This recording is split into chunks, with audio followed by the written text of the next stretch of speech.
ہم پھر کہتے ہیں کہ اللہ سے ڈرتے رہو، بے شک اللہ تمہارے سب اعمال سے خبردار ہے۔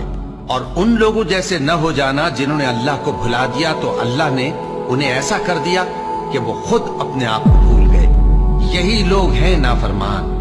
اہل دوزخ اور اہل بہشت برابر نہیں، اہل بہشت ہی کامیابی حاصل کرنے والے ہیں۔ اگر ہم یہ قرآن کسی پہاڑ پر نازل کرتے تو تم اس کو دیکھتے کہ اللہ کے خوف سے دبا اور پھٹا جاتا ہے۔ اور یہ مثالیں ہم لوگوں کے لیے بیان کرتے ہیں تاکہ وہ غور کریں۔ وہی اللہ ہے جس کے سوا کوئی معبود نہیں، پوشیدہ اور ظاہر کا جاننے والا، وہ بڑا مہربان ہے، نہایت رحم والا ہے۔